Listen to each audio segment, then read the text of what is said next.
Great, well I guess I'll get started. Thanks so much for the introduction, and sorry I'm taking a second to get started here. Such as it was. Right, yeah, and I mean I'm not going to really be able to hardly scratch the surface of this because obviously cybersecurity is a huge topic. I see we have Tal here from Politico. This will probably be a review for you, a lot of this, but good to see some ears here. But basically, yeah, the intersection of these two is very complicated. It's full of jargon and lots of acronyms, and so just stop me if I'm being a pain and throwing out random terms that aren't making any sense.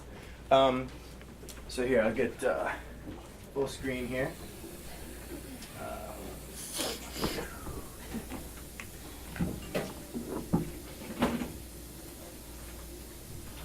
Oops.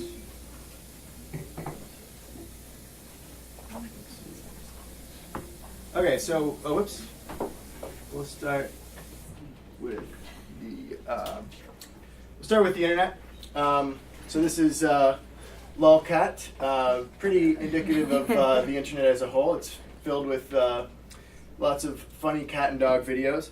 But I thought I'd actually use this because, oddly enough, there was a situation where YouTube kind of showed some of the vulnerabilities of the core infrastructure of the internet. And so basically, and this is kind of an interesting case back in 2008 where in Pakistan, actually, government censors basically told internet traffic we're the fastest way to get to Google. We're the fastest way to get to YouTube servers. And so suddenly all the traffic in Asia, or at least most of the traffic in Asia, was routed through Pakistan, who was trying to censor YouTube. Quickly, Pakistan was like, oh crap, we didn't know what we were doing, and it crashed their servers, and so suddenly access to YouTube just stopped. And this was basically because of one government's attempt to censor their internet access. And that case was pretty well documented. I mean, it just kind of shows, it took that example from a book on internet security, but basically how you can sort of break the internet, for lack of a better term, fairly easily. And Google actually had to launch an aggressive campaign to basically broadcast the right way to get to YouTube servers. So here's another famous sort of description of the internet as a series of tubes. The late Alaska Senator Ted Stevens famously described it that way. But going into covering cybersecurity, I kind of realized I didn't really know much about sort of how the internet worked. It's just sort of something we take for granted, a lot of us at least, and didn't realize that it came about as a result of decades of research and a lot of work. And I think what's important to know about it, I won't get into the history of the internet or the technical details. I mean, it came from Department of Defense, ARPANET, and but basically it's a shared infrastructure. It's been described as a network of networks, and so it can be quite vulnerable in some sense because there's no sort of single owner. That said, it's not truly borderless either. Just like sort of how we talk about the cloud now in cloud security, the cloud isn't really like up in the clouds bouncing around. It's also tied to physical infrastructure like servers and computers, and so that's also important to remember. But basically, yeah, I'm going to try to go over this very generally because this is all just information that I found useful, sort of approaching cybersecurity as it applies to national infrastructure. And so, cyberspace is defined by the Pentagon as the global domain within the information environment consisting of the interdependent network of information technology infrastructures, including the internet, telecommunications networks, computer systems, and embedded processors and controllers. So basically, that gives you an idea of kind of how complicated it is when you can't come up with a definition that's more simple than that. So here are this is sort of the home example here, the office example of something that's connected to the internet, that's facing the internet. Your router, your home cable modem. These are, what's sort of sending traffic out onto, this network of networks to get where it has to go and then, request some information, and then that information gets back to you in these packets, which is sort of, what makes the internet so efficient. It's like breaking up information into little envelopes, little packages of information that can get distributed over a wide network and can take sort of different routes to get to their end destination. And so you have sort of a unified way of addressing those little envelopes of information, and that's what we know as TCP/IP, transport control protocols and internet protocols. And those addresses are really, really important. They basically break down information into layers. It can be sent over any type of network. You can use radio waves, sound waves. The IP address is pretty key, and we'll return to this idea of so these devices are assigned an IP address typically by your internet service provider, and a lot of times this is sort of the public-facing. Like if I were to be a super skilled hacker, well, not even a skilled hacker, just like a basic hacker, I could find these in your house potentially, and then maybe like look and if there wasn't much security on them, see which devices were further connected to them. And potentially get access to those devices. So that's sort of the horror stories that you hear about, like people's webcams getting hacked and hackers kind of peeping in. That's basically what they're doing. Is there's not much security at this level, and they can sort of go into those connected devices, whether it be your laptop computer, your printer, or whatever it may be. And so sort of how does this have to do with critical infrastructure, the power grid? I'm going to look at the power grid. I mean, critical infrastructure is such a broad category. I mean, I think the formal definition has everything from medical devices to oil and gas pipelines to the power grid. Critical infrastructure is like crazy big, and with an hour, I figured I'd just focus in on something that we cover a lot at EnergyWire, which is the power grid in particular. And I think it's quite timely too, because you've had recent quotes from the NSA director Admiral Rogers saying, China's basically hacked our power grid, and a few other nations. He said. They have the ability to turn the lights off, and this is sort of a matter of when, not if, something's going to happen to the U.S. Bulk electric power system. Well, he didn't say bulk electric power system. He probably, we can get into his comments later, but it's very, very complicated. This is sort of a simplified graph. You start with your generating station, your nuclear power plant, or your coal-fired power plant, natural gas, whatever it may be. That gets stepped up, to be transferred across long distances. You get big efficiency gains when you step up the voltage that you're generating, and then move it across the country in these typically over 230,000 volt transmission lines. So compared to your wall outlet of 120 volts, these are 120, 240. These are pretty big, and basically then you can't really plug into that voltage typically unless you're like a really, really big customer who's like manufacturing a ton of stuff and needs that level of power or whatever. So then you have your step down transformers.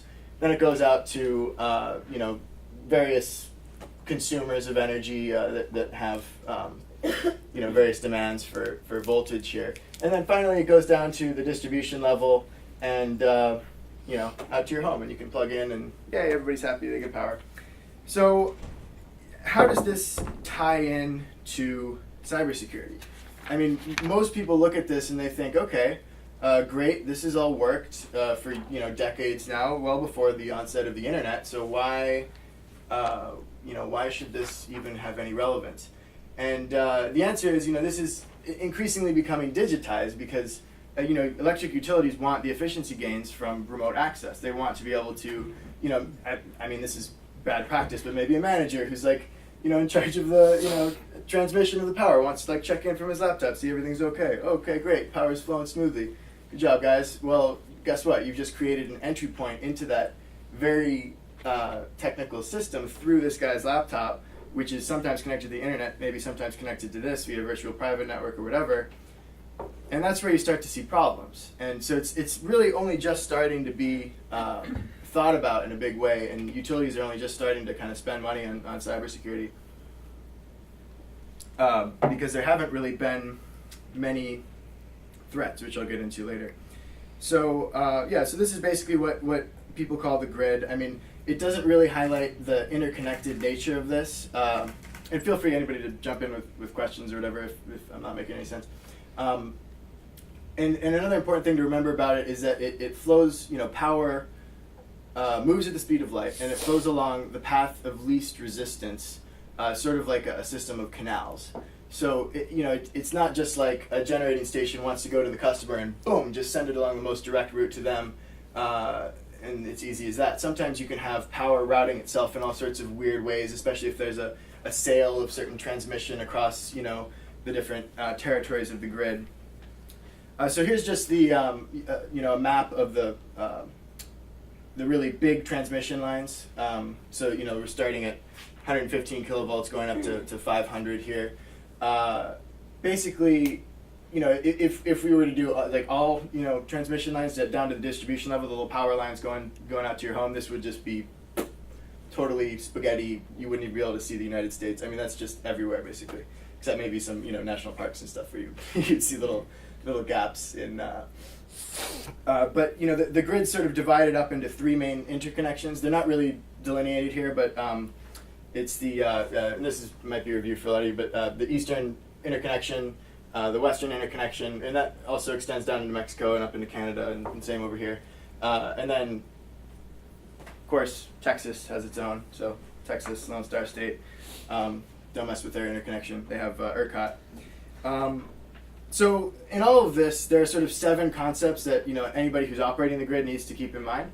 And those are established by the North American Electric Reliability Corporation, and basically you need to balance power generation and demand continuously, because electricity travels along that path of least resistance as soon as it's produced.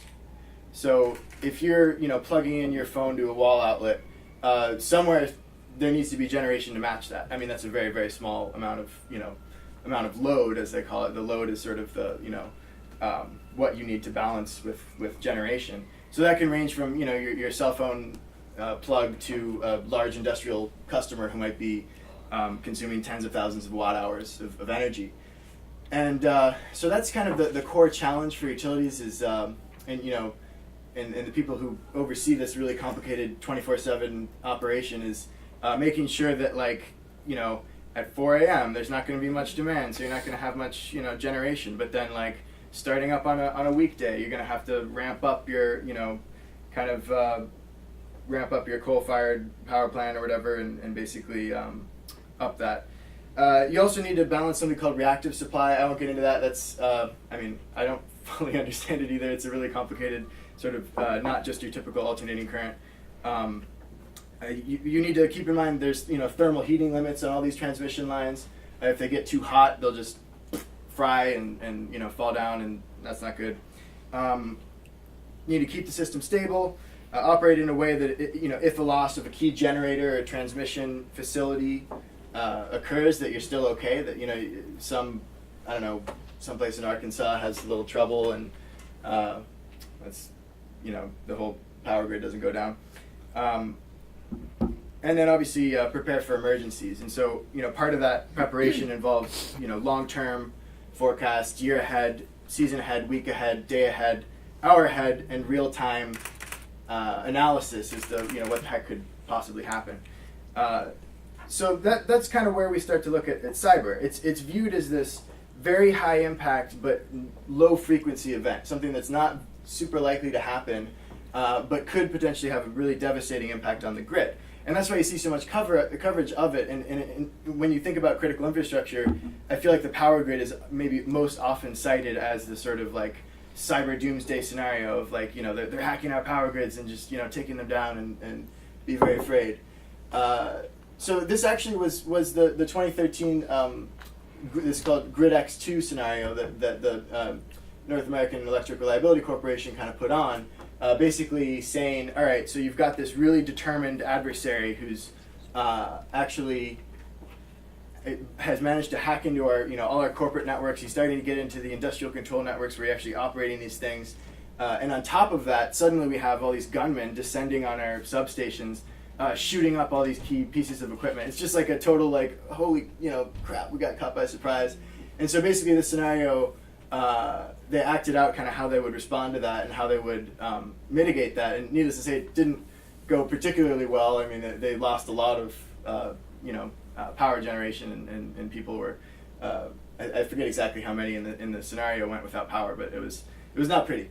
And so just some other examples of kind of what this, just how crazy these guys need to think about how to operate the grid. Pandemic illness is actually one of these high impact, low frequency events, because there's the thought that if there was like a really bad flu going around, like a really bad flu, you might not have enough people coming in to work to actually keep the grid up and running, or you might have like people who aren't very experienced. And so, they need to think about this, like, okay, what happens if, God forbid, like something more contagious than Ebola struck the U.S. and really started affecting the people here. And then finally, a geomagnetic disturbance or electromagnetic pulse risk. That can happen if you detonate a nuclear weapon really high in the atmosphere, and it's not good. But also, like, who's going to do that? So it's viewed as a very low likelihood event. Or a solar storm, if there's like a big flare-up. I think it was a couple centuries ago when they were, no, not a couple centuries ago, I think they were first like setting up telegraph lines, and there was a solar storm that like knocked everything down, and everybody was like, what's going on? And that could also really impact the grid. So let's say that, just for fun, maybe it's not a very likely scenario, but let's say that a cyber attack hits part of the grid, takes down power, people are freaking out. People are looking to journalists for answers and don't know what's going on. So who do you call? Here's kind of what I've heard when I ask people this. Most people point to DHS, and some of the security researchers that I talked to would absolutely take issue with this, posting this here, because they kind of think, oh, DHS doesn't know what it's doing. But the National Cybersecurity and Communications Integration Center, that's a mouthful. A lot of these are, mouthfuls, so I apologize for that. But basically, they have a team, the Industrial Control System Cyber Emergency Response Team, that sort of are the subject matter experts in responding to a very bad scenario like that. Like if there's if an electric utility finds out there's hackers have infiltrated it and they're freaking out and they're like, oh my God, we're gonna get shut down. ICS CERT might fly out and be like, okay, we'll help you guys out. It's sort of like calling the calling the police or something. You might want to have your own security guards as a utility if you've got some really key stuff to protect. But on the other hand, if there's an emergency, you can dial up these guys and they'll fly out and help you out. So they might stand a chance of actually knowing what's happening if there is if there's some organizations claiming responsibility for a cyber attack on the grid, and that's what's causing the outage. You can also try calling NERC, North American Electric Reliability Corporation, or they run this operation called the Electricity Sector Information Sharing and Analysis Center, and that's basically another way. They're constantly looking at sort of cyber threats and communicating with the government and getting all this up-to-date information on like the scariest hackers out there that might be interested in going after the grid, or even vulnerabilities in like a piece of software that some nice hacker finds and is like, hey guys, you might want to fix that. This is the group that's likely to get that information and disseminate it out to utilities. This is industry-run nonprofit, so these guys have no, like, FOIA does not apply here. They can be really tricky to shake information out of. But obviously, if something like an emergency were happening, then presumably they would hopefully know what was going on. The Federal Energy Regulatory Commission, FERC. I don't know. Have you guys heard anybody talk about FERC at all? Or okay, so you know some. Oh, did you? Are you guys gonna present about FERC? Or? No. Oh, okay. Basically, they're in charge of regulating the bulk power system and making sure that everything's running smoothly at a transmission standpoint. Something to remember about FERC though is they don't get visibility into the lower level distribution networks. So typically the stuff that's like going out to your home, FERC actually doesn't really care about that. That's regulated at the state level, and it could involve Cyber Command, Department of Defense. If this is an attack on U.S. critical infrastructure, on the power grid, it might merit cyber escalation or some sort of military response. It's actually, that's a really tricky area right now. A lot of people aren't really sure when a cyber attack merits a response. Like, I mean, we're seeing that kind of right now in the Sony hack, and Sony's talking about now like hacking back against their, I mean, there's rumors of that, against, North Korea or whoever's doing that. This has happened in the banking sector before, the financial sector kind of pushing the government like, hey, we know where these hackers are. Can you go after them and make sure we're taking down their servers and making sure they feel some pain for hacking us this bad. And right now that's illegal for a private company to do. You're not supposed to do that because of the risk that it could escalate beyond something, or that you could go after the wrong hacker essentially, and so that that gets really complicated. But there are some documents that indicate that a cyber attack is something that militarily is you can sort of escalate that under the at least norms, international norms of military conflict right now. I think that DoD also sees itself as a facilitator. Like they wouldn't only be called in if it was like an offensive response. Right. But like they really are pushing, well, and some states are pushing for the National Guard, like just like the National Guard responds to hurricanes. They want to have sort of a like cyber emergency response capability. Right, and well. yeah, it is the Department of Defense, so presumably they would know if it was something. And obviously, this is an attack on the power grid, even if it's not demanding a offensive response. It's something that's going to affect DoD, military installations everywhere, because a lot of them, at least right now, rely on the power grid. And they're actually talking about developing something that would let them have their the Spiders, smart grid system that would basically allow defense installations to have their own sort of microgrid that's not connected to the broader grid in case something were to happen. So yeah, no, but absolutely, they play a role beyond just the punching back for the U.S. So what about nuclear? Just a quick note. The electric power industry is the only industry right now with enforceable cybersecurity standards from a government standpoint. And so nuclear is overseen by the Nuclear Regulatory Commission. They basically have a memorandum of understanding with the North American Electric Reliability Corporation, saying like, all right, we'll take a look at nuclear, make sure that their documents check out, that they guys, they're thinking about cybersecurity and obviously planning very closely in case something were to happen, because obviously nuclear is kind of a prime cyber target in terms of both intellectual property secrets and potentially trying to do damage to the U.S. System. And I'm kind of focusing less on the intellectual property side or the sort of secret side, just because that's I'm more interested in the really scary stuff, which brings me to Iran, and this is a aerial view in I think 2006 or 7 this was taken this is maybe a little later than that, of the Natanz nuclear operating facility here. There's some underground nuclear facilities there, and basically this was sort of famously targeted by a computer worm called the Stuxnet worm. And what Stuxnet did, people sort of sussed out that it was, the New York Times actually reported that it was a product of U.S. and Israeli intelligence designed to go after Iran's nuclear program. Obviously that's something that the U.S. and Israel are not a big fan of, and so they decided to sort of craft this cyber weapon to, infiltrate this industrial network and start messing with Iranian scientists. And that's exactly what Stuxnet did. Basically, it was discovered in 2010 when a security researcher, little known at that time, Ralph Langner, noticed that it had embedded itself in industrial control systems kind of all over the world, but with a special concentration in Iran. And there were, cybersecurity folks love jargon, 0 days.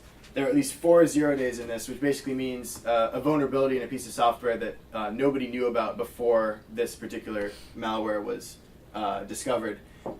You really only need 1 0 day to infect a system. If you have one way in, it's like if a window's open in your home and you never realized it, and people could just climb in, and that's sort of the digital equivalent of that.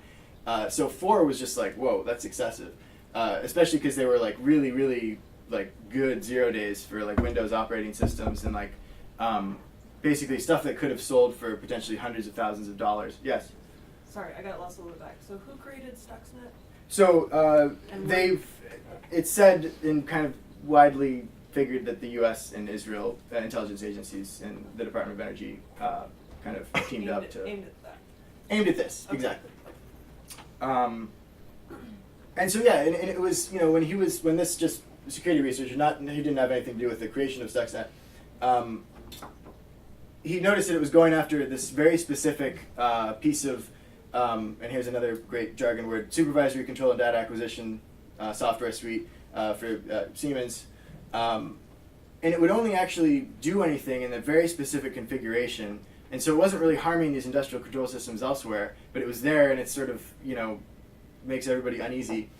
And long story short, what it did was it manipulated the rotor speeds of these nuclear centrifuges at the Natanz facility, and just made it a real pain to try to get anything done there. And so that these Iranian scientists were thinking, like, what are we doing wrong? Like this, we're trying to enrich uranium here, and we're not getting anywhere.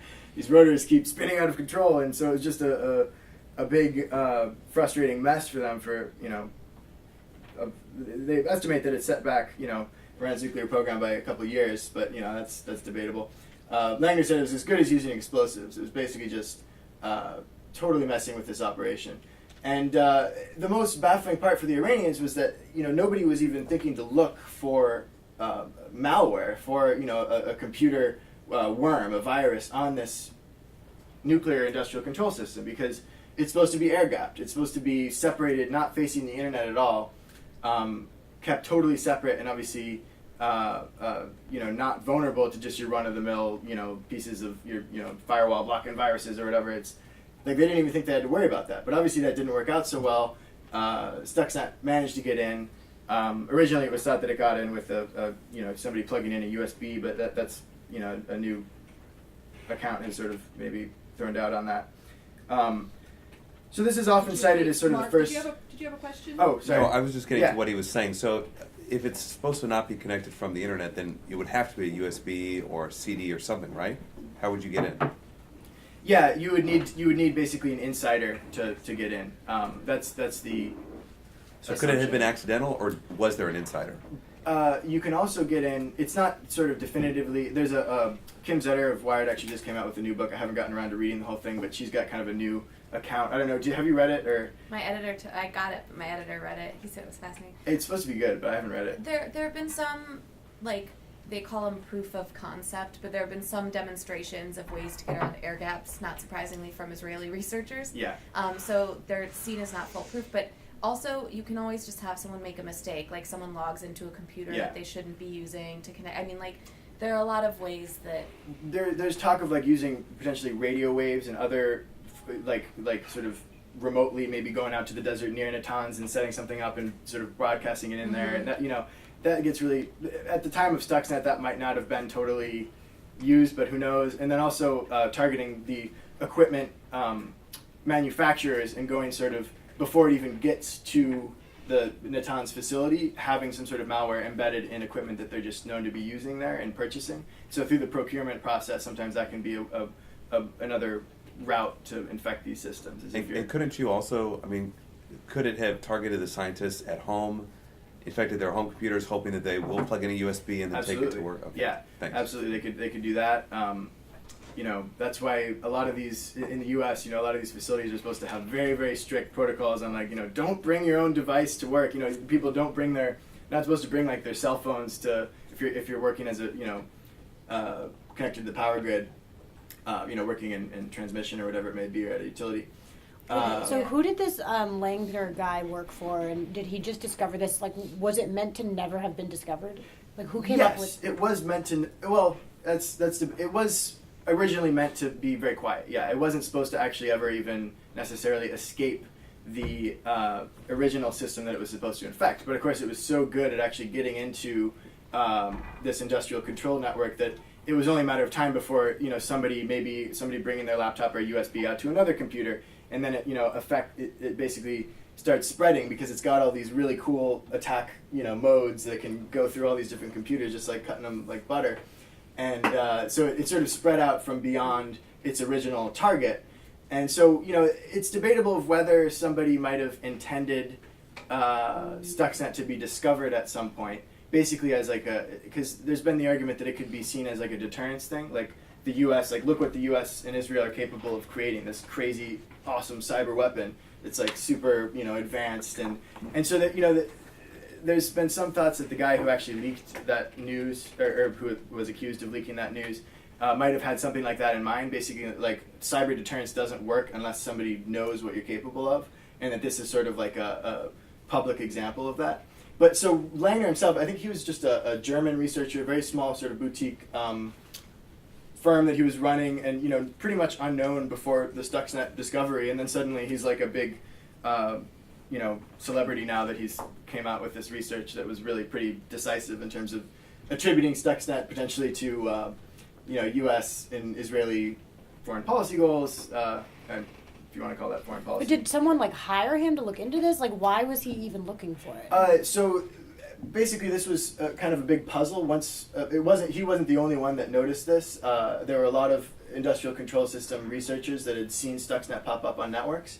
And so everybody was kind of scratching their heads going like, what was this going for? It's almost like a project that could bring fame and fortune with its, with the solving of the puzzle, so to speak. So there was almost, you could say there was, I guess, a little competition among these guys to try to see who could figure out Stuxnet first. There's a whole industry of security companies that contract out for other companies, and this whole industry of security researchers that then also research on the spare time, and Right.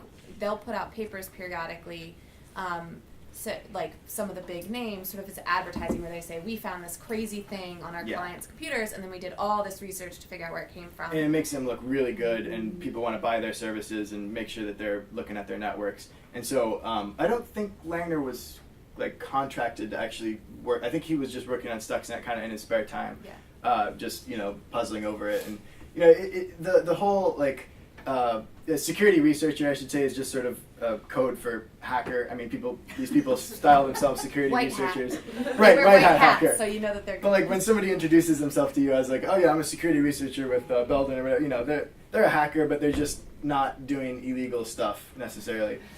Maybe in their spare time, I don't know. But so yeah, that's kind of how Stuxnet was discovered.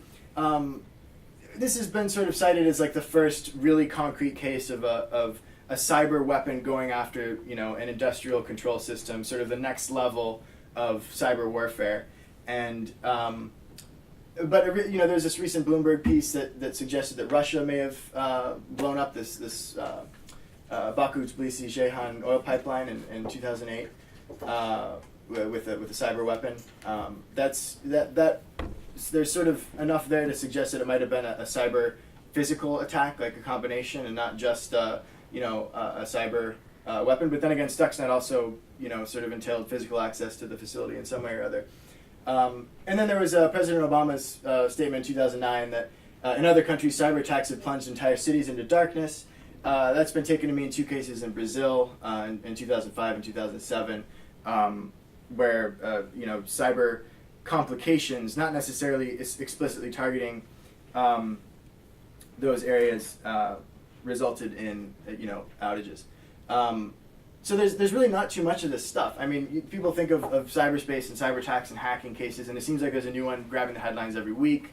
But really, when you get down to the level of the power grid or energy infrastructure, there aren't too many examples of pieces of malware that explicitly go for that.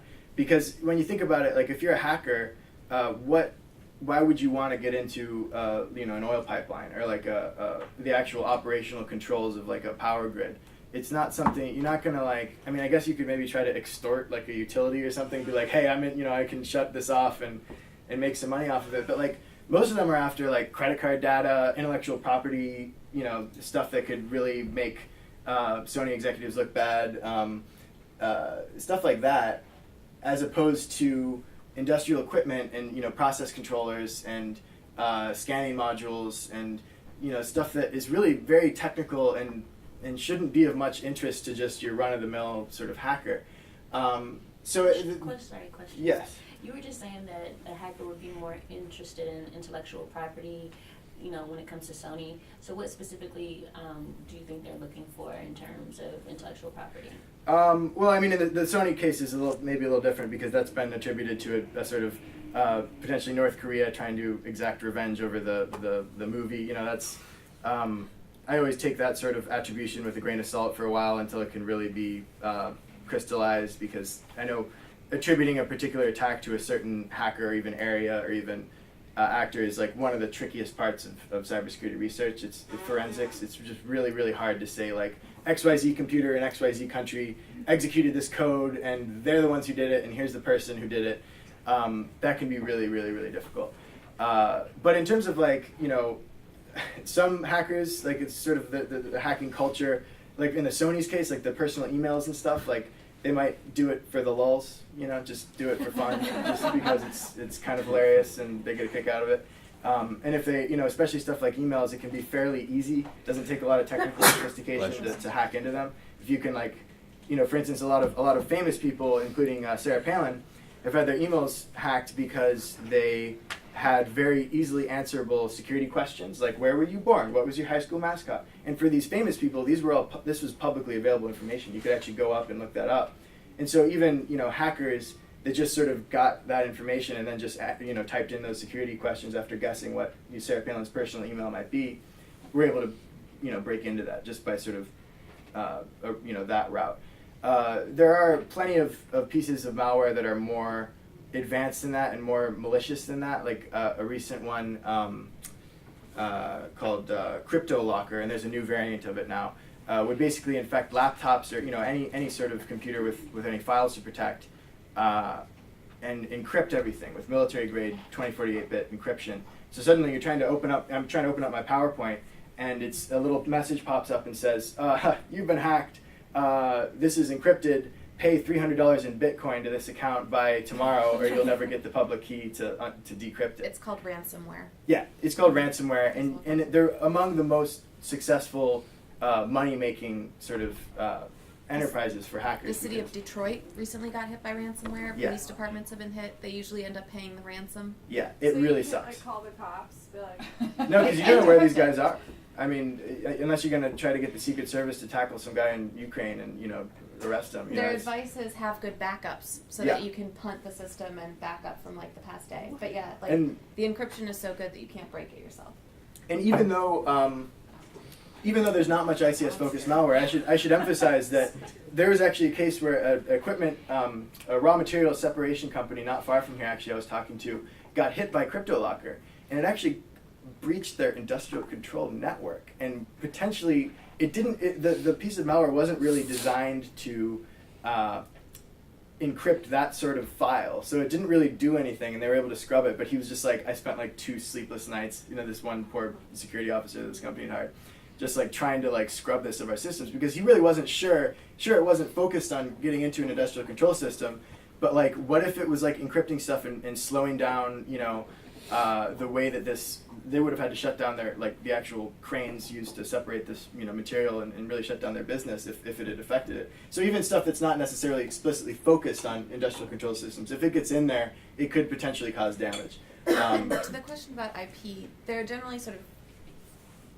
3 types of hackers is how they usually break it down. There are your pure criminal ones, they're the more espionage variety, and then there's destructive. Yeah. So the pure criminal ones are looking to make money, which are the ones who are probably going to use ransomware or go after credit cards. The espionage ones tend to be nation states, and they might want IP. The Chinese want IP so they can pass it off to their own companies to then like steal the 15 years of R&D that an American pharmaceutical company has done and produce it in a year. Or Cinnavel, the wind company that stole all that. Espionage can also be pure espionage. There's a lot of malware that's been attributed to various nation states, like Russia will target think tanks and like see what people are saying about Russia, or ahead of the G20 summit in Australia, the Chinese were hacking Australian journalists to see what kinds of questions their leader might face. And then the destructive ones are the ones that Blake's talking about that's really scary, like who are the burn it to the ground people. And they're really rare. And actually these aren't even, the other 2 examples that I have up here aren't even technically, strictly speaking, destructive ones. They're just ones that are actually sniffing around for this. They're attributed to be Russian espionage, looking at industrial control capabilities, kind of testing defenses, seeing like, can we get into manufacturers in, you know, one of these, Black Energy was known to target, an earlier variant of it targeted NATO, so pretty obvious target for, you know, Russian interests. And but these actually didn't destroy anything in these ICS systems. They were just there with the capacity to basically have root access, just total control of these systems. I mean, not total control, but pretty solid control of these systems if they wanted to try to fiddle with something or do something. So that's why Black Energy and the Havex rat, the remote access Trojan, were also pretty scary, and security researchers made a big fuss about them. Havex in particular was kind of clever. It basically masked itself. It took over websites of equipment manufacturers known to be used by really big operators of the power grid, or like energy companies, pharmaceuticals. Some people claim that this was targeting the pharmaceutical industry. And it basically said, hey, we've got an update for your industrial control software, but guess what? It's got our remote access Trojan embedded in it. And so they just thought they were actually getting a legit update, and it was really full of malware. But the reason that there's so few of these is that attackers need a really technical understanding of this stuff. I mean, there's programmable logic controllers, human-machine interfaces, all these fancy. I mean, and that's only the beginning. Like, I don't pretend to be able to if I were to get into a wind turbine equipment manufacturer, I wouldn't know what to do there. It's not like a Windows PC where you can go oh, here are files, here are things. You need to really have a good understanding of that. So just real quick on regulations for utilities, because this stuff gets pretty dry, and I'm not sure how many of you are going to be covering it at sort of this level, but it is good, especially for regional reporters, maybe looking at your state public utility commission, kind of grilling them on how they're regulating this at the distribution level, because that's not always not a single one basically had any sort of cyber specialist, even though NERC and FERC are really not looking there as much. So even though their rules apply, but so that's good to check up on. The critical infrastructure protection version 5 standards. Basically, those are the only enforceable regulations, and they have some cybersecurity regulations. Those are sort of taking effect now. And then National Institute of Standards and Technology came up with this big set of cyber guidelines after an executive order from President Obama. And that's good for asking questions, and people are sort of expected tacitly to take that as their set of best practices, but it's not enforceable. So just wanted to have a quick note on getting information. Cybersecurity companies are useful, but just be wary because obviously, as we talked about earlier, they have a product to sell. They want to make their firm look really good and really smart and have all the answers. But sometimes they might have really good technical knowledge of a particular piece of malware. But when they start riffing about what Russia might be interested in as a geopolitical target, maybe these hackers aren't the best source for that, and you might want to run that by other people before just running on kind of what they're telling you, because they might actually not know what Russia's after, and they might be wrong. Securities and Exchange Commission filings, there have been some changes in this area recently, but sometimes you can find useful information in there. If there's a company that's really been hit hard by a cyber attack, they're going to have to disclose that. Hopefully, it would probably be discovered before they would get around to their filings here, but sometimes not. Department of Energy's Office of Electricity Delivery and Energy Reliability, another mouthful. When you're talking about this really scary stuff that I'm covering, they've got a list of all the grid disturbances that happen. Period. So from a tree falling over and hitting a power line and knocking out power to a couple thousand customers to Hurricane Sandy, coming in and just really messing with the Eastern Seaboard. And that also includes cyber attacks and suspected cyber attacks. And because it's with DOE, you can FOIA for that and get those forms that the companies filed and kind of read up on what exactly happened and what steps the electric utilities took to mitigate those disturbances. I've looked at all the cases. There are about a dozen or so cyber attacks. None of them claim to have affected any generation. So they basically say, oh, we had this cyber attack. It didn't really do anything. We cleaned it up just fine, and nothing to see here, folks. But it is good to keep an eye on that. Finally, the Industrial Control System Cyber Emergency Response Team, yada yada. They publish alerts and advisories. If something's super serious, it usually will come up in their alert system. So, for instance, these, Black Energy, Havex, these eventually came out in ICS CERT as hey guys, you might want to watch out for these pieces of malware. They look pretty scary. But here's one of the biggest threats to the grid, and this is what electric utility executives will tell you is the common gray squirrel here is really after the death and destruction of the United States, because they fall into all sorts of equipment and cause all sorts of problems and are just real rascals. And in the U.S. at least, and this is, as of now, the only evidence that we have is that these guys cause far more power outages than cyber attacks ever have. So it's just good to kind of keep that in mind when you're reporting on this, not to get caught up in the doomsday talk, because even though the threat is real, it hasn't been shown to really do nearly as much damage as just your typical winter storms or your squirrels. So here's a graph to sort of indicate that.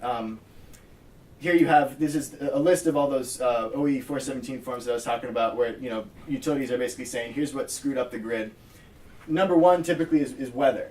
And the filing requirements changed a little bit, so this is a little bit misleading. Don't think that this means that disturbances are declining.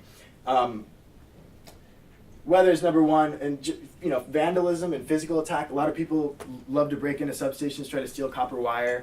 They've got a lot of valuable stuff in there, so that they'll sometimes hunters will just like use transformers as target practice, on your little distribution level poles, and so that that causes a lot of damage, and they need to report all that. And then cyber attacks way over here, just little itty bitty, just a couple of cases each year, and none of those had actually said yes, grid reliability was affected. They were all like, nah, grid reliability was fine. We just had the cyber attack, figured it out.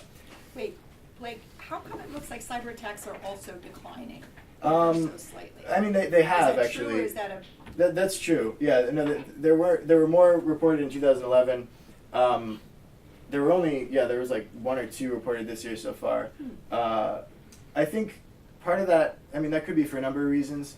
One might be a certain hesitance to report these things once they started getting a little more coverage. And there also were some changes, like I said, up to 2011. But I'm not really sure why.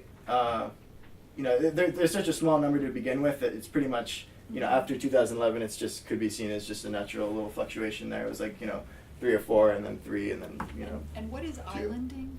So islanding is when the power goes out in a certain area, but there's like distributed generation out there, like somebody who has solar panels or something, and so part of the grid sort of stays up, like a very, very specific part of it, and it can be sort of dangerous, and they need to report it because it can be hazardous for workers who are trying to go fix something, and there's like a little isolated island of power that means lines are still live there, and stuff like that. The numbers of reported attacks are like exceptionally low. And Very low. With what is talked about in sort of from NSA or from anywhere else, you hear this message of this is happening every single day out there. Right. And so the question is what would an electric provider face if they didn't report? Are there penalties if they just didn't tell the government about this? Yes. The Department of Energy, I think, they don't actually have, they're not a regulatory agency in terms of the, but I think they could levy fines if something happened and they didn't report this. But And this also, I is- think that'd be bad for, go ahead. Well, this is just reported disturbances. Yeah, This exactly. is not reported Cyber attack. attacks. Like, there could have been plenty, like, they probably are facing attacks But they every affect single less. day. And it also depends on how you define attack, because I'm looking at a very specific area, which is at the sort of operational level. These utilities probably face attacks on their corporate networks all the time. So like the stuff that's has cost information, or has like how much they're charging consumers of their energy, or even just like deals that they're trying to make with transmission operators for more power or whatever. Those networks are going to be facing the internet. Obviously, your sales teams need to have internet access and stuff, and they're typically kept separate from the industrial control system side. But there are some interconnections there, so that's how sort of routine malware can get into the system. And it depends on how you define attack, because typically cyber attack is defined as not necessarily cyber success. It's just any attempted intrusion into your network. And so you have all these firms coming out and saying like, yeah, we face millions of cyber attacks every day. Which is true, but like none of those probably were actually specifically targeting your organization, and like really, really, they were just like run-of-the-mill stuff you can get from browsing around sketchy websites and stuff. So like, that's the cyber attack terminology is sort of not always the most useful, unfortunately, because it can be misleading. But here's an example of kind of, you know, oh yeah? Some people have said that a cyber attack could be the next 9/11. I think former NSA director said Yeah. it could be a cyber Pearl Harbor. Based on that graph, do you think it's an exaggeration and really we shouldn't be that afraid? I mean, I've sort of been instructed to steer clear of that language just because it does tend to inflame passions a little bit and make it seem like this is sort of an any day disaster waiting to happen. And I think to some extent I do think it's an exaggeration. Like a lot of these industrial control networks are very complicated, and it would be very hard to cause a widespread blackout with just a cyber attack. You would probably need to combine it with some sort of physical attack. You know, but just the fact that it can happen is what's making people so uneasy. And this guy sort of encapsulates that. So I would say steer clear of that sort of language. That would be my recommendation, and try to maybe clarify that a little bit more if you can. I don't know, for folks in TV it might be hard because you don't have a lot of time to get into the nitty gritty of like why it might not be likely, and a soundbite like that is really tempting because it's like dramatic.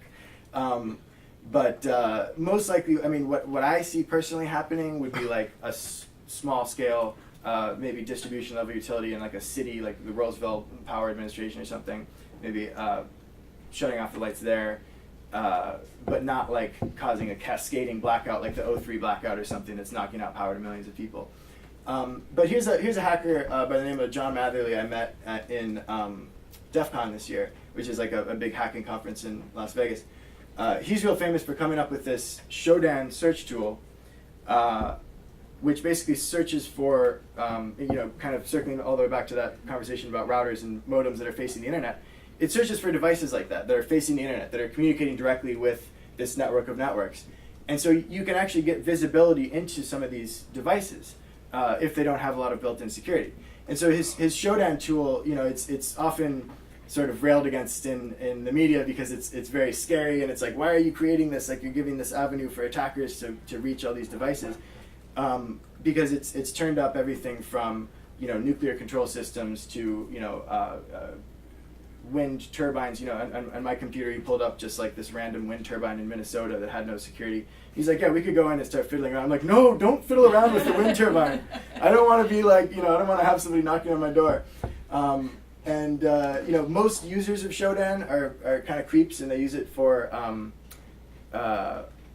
looking through webcams, because that's a device that's often connected to the internet, and you can sort of keep a running tally of all these different internet protocol addresses that are known to be webcams. And then, you know, when one's open, you can kind of go listen in there and just watch whatever somebody's broadcasting on that webcam. I have 2 questions. I don't know if you want me to wait until they're done. Oh, no, we can wrapping just up. keep going with questions. Yeah, All that's right, fine. so what are some specific inaccuracies that you've come across when you read about cybersecurity in the mainstream media in publications that don't cover it? You cover it as a beat, but these publications do it when there's a big story, and you've spotted errors and problems that you feel like, okay, they should have worded it this way? I would say probably the number one that I get is attribution, saying Russian hackers broke into this system. That can be so difficult that you really should caveat that. You should say allegedly Russian. You know, you should at least use your sort of criminal vocabulary and dust that off. And you know, until somebody actually is charged and found guilty of some sort of cyber crime, you know, at that point you're fine. But like until then, I feel like you should be wary. I think there's just a temptation, because it makes for a really great geopolitical international story sometimes, to just be like Russian hackers, North Korean hackers, Chinese hackers, Iranian hackers. And yeah, there might be like there might be bits of Persian in the code or something, and there might be, you know, the hackers might be working in Iranian operating hours, and so it might be pretty clear that this is from Iran, but it's still not definitive. It could be somebody trying to mask their attack very cleverly, and that actually has happened before, where people will insert random Chinese characters in the code to make it look like it's a Chinese hacker, and then they go to a linguist and they're like, this is gibberish, it means nothing in Chinese, it's just trying to throw off the trail. Yeah. How dangerous do you think hacker vigilantes are, and can you talk specifically about Anonymous? Yes, Anonymous. They're dangerous at an individual level, I would say. If you do something to really make them mad, then they can, they're big into what's called doxing, which is digging up all the little tidbits about your life and publishing it online for everybody to see and hanging out the dirty laundry. And sometimes they do that to great effect, and sometimes they do that to really terrible effect. And we've seen that. I mean, this was an anonymous case, but with the recent Rolling Stone reporting and that whole case, and the name of the victim came out. It gets very messy. As far as the really big stuff, anonymous, they can run like distributed denial of service attacks, which is like a fancy way of saying just barraging certain sites with so much information that it just takes them down. A lot of them have control over large computer networks infected with malware, and so they can sort of bring a lot of resources to bear, and even just other anonymous members who have their own computers that are willing to sort of join the attack. And so they'll do like a lot of website defacements. Those distributed denial of service attacks can cause real financial damage to some of these companies. I mean, if your website's down, that's bad. Like you're losing business. But as far as like hacking into control systems, there's not really much evidence that Anonymous has the interest or even capability to do that. There was one group, Anon Ghost, it's called. They're based in North Africa and the Middle East, and they have shown a specific interest in oil and gas companies. But so far, they've basically just been sending emails of like kids drenched in oil and trying to like lower